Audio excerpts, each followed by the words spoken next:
Good evening and welcome to NTD News. I'm Stephanie Cox. Here are today's top stories. The Supreme Court ruled today that former President Trump must turn over his tax returns to House Democrats.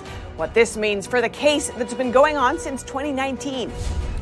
Arizona counties are finishing counts and certifying midterm elections, but 2 counties are intentionally delaying certifications. Meanwhile, Maricopa County election officials are being threatened. The United States is taking major action to deter a possible war with China. NTD has the details of today's Space Force Command ceremony. Rescuers in Indonesia continue to recover bodies from the site of the deadly earthquake. Over 260 people are killed and over 150 are still missing. And we look at 2 recent moves by international bodies with a first-hand account from an award-winning journalist and his take on how it could affect you.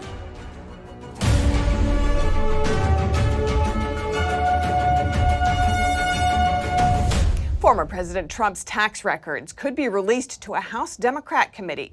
The Supreme Court today denied his final appeal to block their access. A lower court had ruled in August that the Ways and Means Committee could obtain the tax returns. A D.C. appeals court declined to intervene, causing Trump to turn to the highest court. The committee says the information is necessary to check how the IRS audits presidents.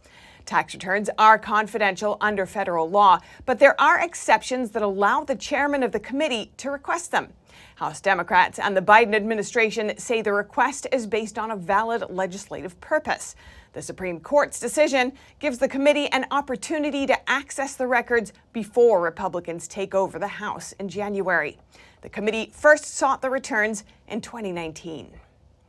And as counties across the state of Arizona work to certify ballot counts, 2 counties have decided to delay their certifications. Meanwhile, election officials in the state are still receiving threats. NTD's Arlene Richards has the update.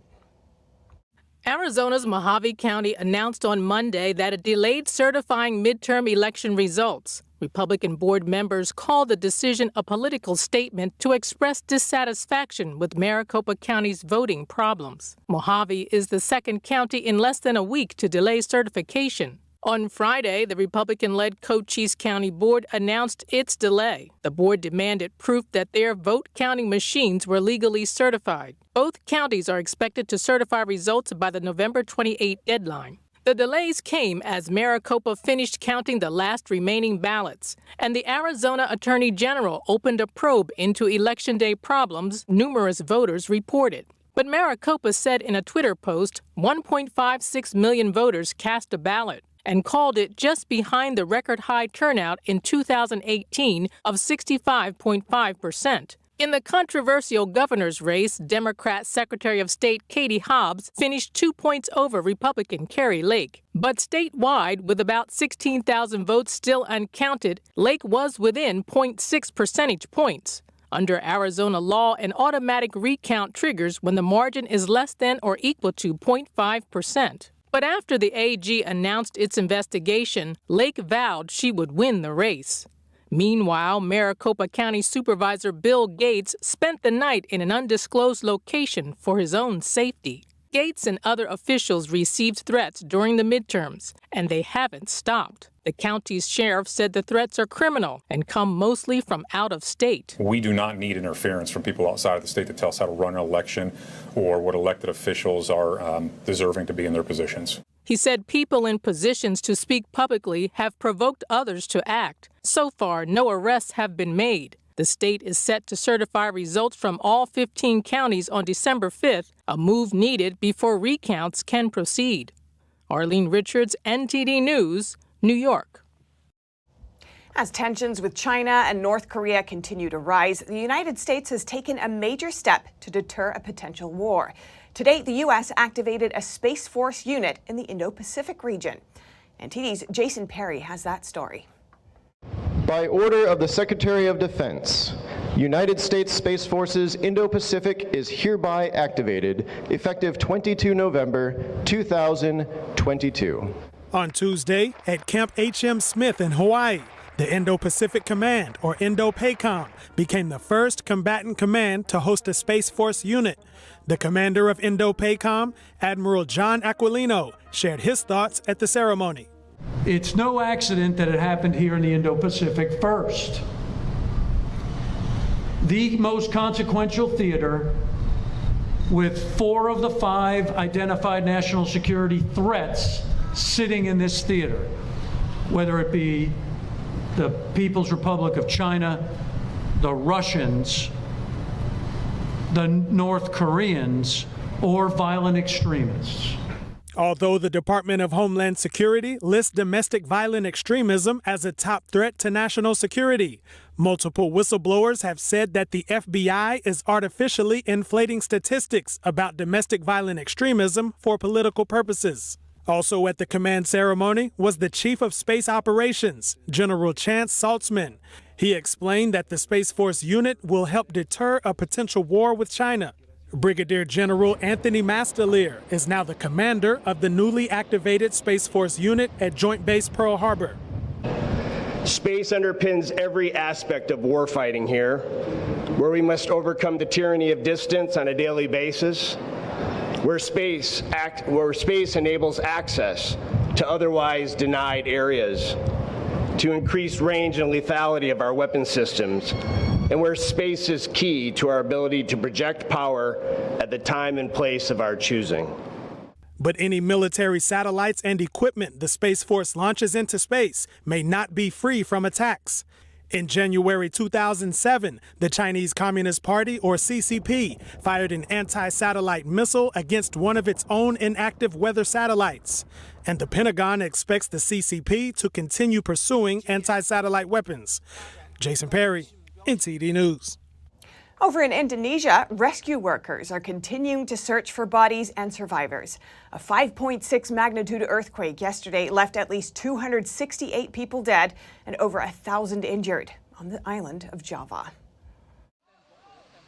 In the Indonesian city hardest hit by the earthquake, bodies continue to be recovered from the debris on Tuesday. Rescuers used jackhammers, circular saws, and sometimes their bare hands. The Indonesian president visited the affected area on Tuesday. On behalf of myself and the government of Indonesia, I would like to express my deepest condolences on the earthquake that hit Ginger City in West Java province. Widodo promised that missing bodies will be recovered, and he ordered the rescue team to prioritize recovering bodies that are still buried. The earthquake struck Indonesia's most densely populated West Java province on Monday. The epicenter was at a depth of just 6 miles, around 135 miles south of the capital, Jakarta. Authorities say 151 people are still missing. This is so terrible. What I went through with this earthquake, I had to lose relatives, and my house was also destroyed. Blocked roads and damaged bridges prevented rescuers from bringing excavators and other heavy equipment to the rural area. Experts said the shallowness of the quake and inadequate infrastructure contributed to the severe damage. The death toll is expected to rise. Reporting by Allison Lee, NTD News. Our thoughts go out to the families and communities affected by this destruction, and we'll keep you updated as we find out more. And just about 500 miles east of that horrific scene, last week, the Group of 20 issued a major declaration, while this past Sunday in Egypt, nearly 200 countries signed on to a significant deal at the UN's Climate Change Conference, or COP27. So how might these major moves affect you, and what do you need to know about them? Earlier today, I spoke with award-winning international journalist Alex Newman for his take. Alex Newman, welcome to our show. Thanks for joining us. Thanks for having me. Great to be here. Now, wealthier UN nations have decided to pay developing nations as reparations for climate change. But you say that it's a guise for seizing people's wealth for redistribution. Tell me about that.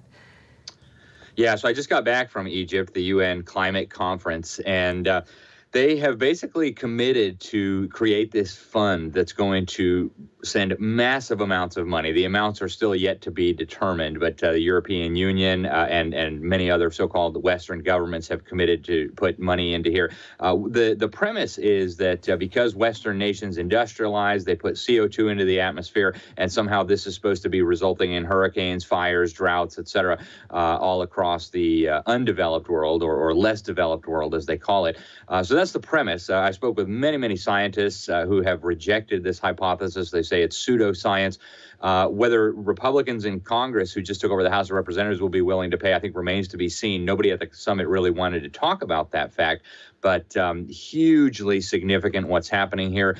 We're talking about permanent wealth redistribution from the Western world to the governments of third world nations. And all of this will be happening as the energy systems, the productivity, the productive capacity of Western nations is being deliberately undermined, also under the guise of fighting climate change. And so I asked almost everybody I could find there, delegates, NGOs, activists, what about Communist China? Communist China emits more than twice the amount of CO2 that the United States does. In fact, they emit more than the entire Western world combined. They're putting more coal-fired power plants online in the next few years than the United States has online in total. Why is nobody talking about this? The Communist Chinese are not going to be paying anything into this fund. Nobody wanted to talk about that. They just had nice things to say about China. Well, they're lifting people out of poverty. They're building windmills.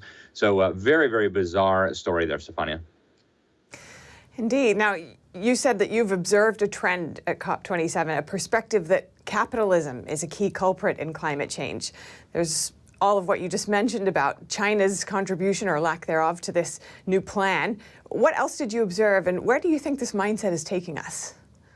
Yeah, one of the messages that comes through very clearly at these summits is that capitalism and the United States are the problem, right? It's not so much CO2 emissions. That's just the rhetoric. But when you really get down to it, and they say this openly, you have people marching all around this summit shouting system change, not climate change. And so I talked to some of these people, what do you mean by system change? And they said, well, capitalism is the real culprit. The United States is always public enemy number one. One of the biggest sideshows that they have there, it's put on by the Climate Action Network, which we found out from some reports and documents from Congress. This was actually an organization that was being funded by Gazprom, the state-backed Russian energy giant.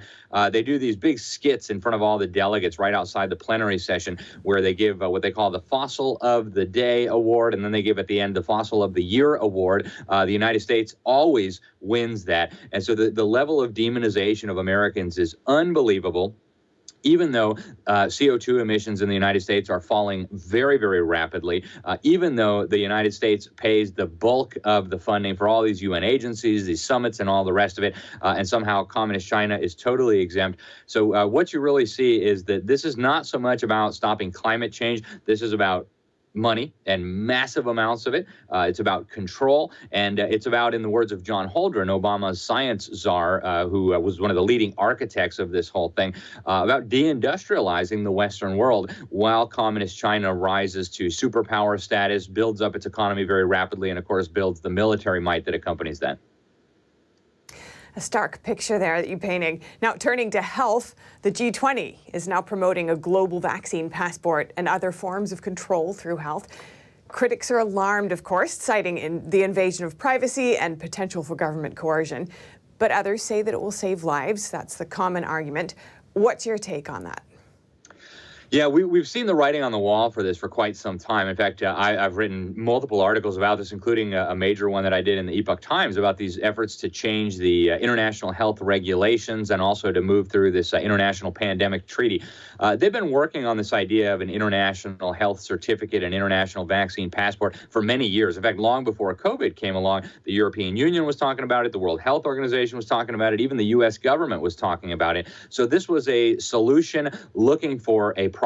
And then COVID came along and they said, okay, now's the opportunity to spring this on the nation of the world and the nations of the world. It became very obvious during COVID and now in Indonesia at the G20 meeting. They just completely came out of the closet and said, we want a World Health Organization controlled digital health certificate that people will be able to, must use to cross borders to prove that they've received the vaccinations that the World Health Organization recommends.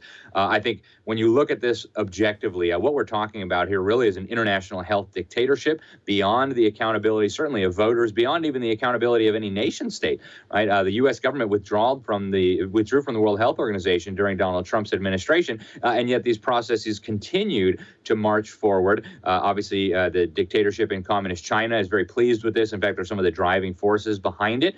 The head of the WHO, Dr. Tedros Ghebreyesus, was put there with the backing of Beijing, the CCP. So this really is a nightmare for privacy, for individual liberty, and it's going to be a nightmare for everybody on the planet except the totalitarians who like this idea. Now, as you mentioned, many of these major international deals are far removed from the average citizen voter who has little recourse to change things at their level. So what do you suggest for people who may be seeking more agency in these potentially life-changing decisions? Well, I think when the Republicans come into Congress, they're going to at least control the House of Representatives. I understand the Senate is yet to be determined. We'll see what happens at this runoff in Georgia. But I think Republicans in Congress really have an opportunity. And I've spoken with members of Congress on the Republican side, and they did say they were going to be using funding as leverage for a lot of these programs, not just dealing with the WHO and health issues, but also the war on farmers, things like that. But we've heard this many times before. So I think Republicans really do need to get serious about this. There's a lot of leverage, right? The U.S. government historically has been the largest funder, not just of the WHO, but of all the different UN agencies and the UN itself. So without American funding, a lot of this would stop. I think Republicans in Congress need to get very serious about this because the rights of their constituents are quite literally on the line here. And again, this is beyond the reach of even the U.S. government, beyond the accountability of American voters. I think it needs to be made very clear that this is not acceptable to Americans. All right, Alex Newman, award-winning international journalist, thank you so much for your time. Thank you for having me. Dr. Anthony Fauci today gave his final White House briefing, but his farewell message was followed by a chaotic scene. NTD's Iris Tao brings us more. Before retiring next month, Dr. Anthony Fauci, a household name during the pandemic, briefs White House reporters one last time. Final message, maybe the final message I give you from this podium, is that please, for your own safety, for that of your family, get your updated COVID-19 shot. Fauci was attending a briefing about the Biden administration's latest push for people to get the updated COVID vaccine before the holidays. But attention was drawn to what Fauci himself could be facing next. If there are oversight hearings, I absolutely will cooperate fully and testify before the Congress if asked. You may not know, but I've testified before the Congress a few hundred times, okay? Republicans have repeatedly vowed to investigate Fauci with his new majority. That's in addition to a tweet today by Republican Congressman Andy Biggs, who says Republicans will be bringing in Fauci ASAP and that resigning will not prevent him from being held accountable. But Fauci insisting today that he has nothing to hide and saying this about how he wants to be remembered. So if they want to remember me, whether they judge rightly or wrongly what I've done, I gave it all I got. Meanwhile, some chaos today in the White House briefing room. A reporter shouted a question about what Fauci's done to investigate the origin of COVID. And this is what happened. She's asked about the origin of COVID. I hear the question. And Dr. Fauci is the best person to answer. I hear your question, but we're not doing this the way you want it. This is a disrespectful. It is. I'm done. Simon, I'm done. I'm Simon. And other probes are coming up even before Fauci retires. On Wednesday, Fauci is scheduled to be questioned under oath as a part of a lawsuit alleging the administration colluded with social media companies to suppress free speech. Reporting from the White House, Iris Tao, NTD News. Are mask mandates going to make a comeback soon? A new report from the Department of Health and Human Services says masking should be encouraged or even mandated once again. The Health Department commissioned the report, and a research agency called Coforma produced it. The report called for various government policies on COVID-19. Among them are funding for long COVID support groups, new health benefits for COVID victims, and a mask mandate in public. The report said, quote, "The lifting of mask mandates and indifferent attitude toward masking and social distancing typical in many public and private places further isolates people with long COVID." The report said policymakers should encourage or mandate mask wearing. And if you have any news tips or feedback for our show, you can email us at eveningnews@ntd.com. Coming up, the World Cup has been the setting for some of the biggest upsets in sports history, and today saw another one of those historic games. It's the holiday season, and many are traveling to spend time with family and friends. Thanksgiving travel numbers are back up to pre-pandemic levels. Stay tuned for more after this short break.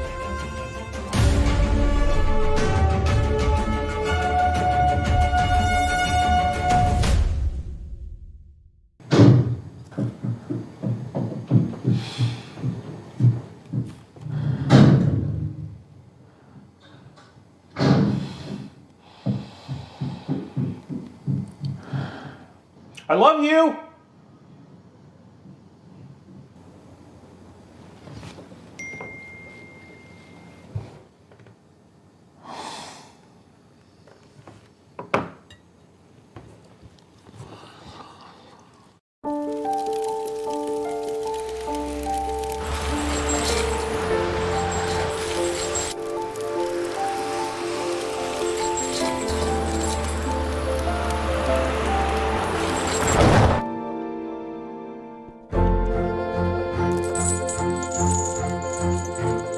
Did you know dragging chains can spark a wildfire? Only you can prevent wildfires.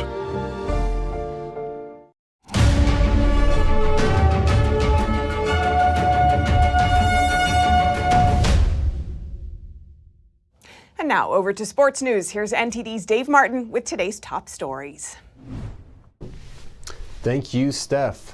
Argentina lost 2-1 to Saudi Arabia today in what's already being called one of the greatest upsets in World Cup history. Lionel Messi started things off well enough by converting a penalty in the 10th minute to give Argentina a 1-0 lead. It was the 35-year-old's 92nd career goal scored in international play, but unfortunately it would be all his side would muster. And after a pair of Saudi Arabia goals early in the second half, the upset was on. Third-ranked Argentina entered the match with a 36-game unbeaten streak in international play, just one short of the record. Meanwhile, Saudi Arabia was the second lowest ranked team in the field and had just 3 total wins in their entire World Cup history. The upset has been compared to Cameroon beating Diego Maradona and Argentina back in 1990, Senegal topping defending champion France in 2002, and even the US beating heavily favored England all the way back in 1950. Elsewhere in soccer, Cristiano Ronaldo will leave Manchester United effective immediately, just a few days after criticizing the club's manager and owners in a well-publicized interview. The 37-year-old is free to join another club immediately and will not have to wait for the January transfer window. Ronaldo was currently in Qatar as Portugal is set to face Ghana on Thursday. And for your sports viewing schedule tonight, 4 NBA games are on the docket, including Ben Simmons' long-awaited return to Philadelphia. And in the NHL, a doubleheader this evening with the Canadiens hosting the Sabres while the Rangers play at the Kings. And finally, for you college basketball fans, the Maui Invitational tonight features 4 ranked teams as 9th-ranked Arkansas takes on 10th-ranked Creighton, followed by 14th-ranked Arizona facing 17th-ranked San Diego State. And that's all for your sports news. Back to you, Steph. Thanks, Dave. Well, Thanksgiving is almost here, and many travelers have already hit the road. They say inflation won't prevent them from seeing their families. As people start their Thanksgiving break early, travel experts predict this year's crowds to rival those of 2019. Remote work is allowing some travelers to leave earlier or return home later, spreading out the holiday rush over more days than usual. Well, we have some family coming in from Ireland, so we're excited to see them, while joining in Grandma and Grandpa in San Francisco and Auntie Katie. For some, costs are a secondary concern as people make the trips to visit loved ones, but others have to work around the pricey tickets. I think the cost of travel is definitely up, so that's why we came in a little bit early, and we're going to be going home a little bit earlier. But because the cost of everything's up, also we had the credit card points to get the flights. Yeah, the economy's a little concerning, but that's life, and we still got to spend time with the family and people, because that's more important than just things. Well, currently my car is messed up, but I was gonna fly over here, but it was too expensive. They wanted it like $300 for a one-way, and I was like, well, that's too much. And I found out the Amtrak only $42 one way. The Transportation Security Administration screened nearly 2.33 million travelers on Sunday, surpassing the 2.32 million on the Sunday before Thanksgiving in 2019. AAA predicts that nearly 55 million people in the U.S. will travel at least 50 miles from home this week, an increase over last year and only 2% less than in 2019. Airlines say they're ready for crowds. They're aiming to avoid a repeat of widespread delays and cancellations that hit some holiday weekends during late spring and early summer this year. And that's all for today's news. Thanks for tuning in. I'm Stephanie Cox.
Thanks for watching us on YouTube. Did you know YouTube only keeps selective videos on its platform? So if you want to make sure you get the full picture, just subscribe to our newsletter. Go to newsletter.ntd.com and sign up. It's free.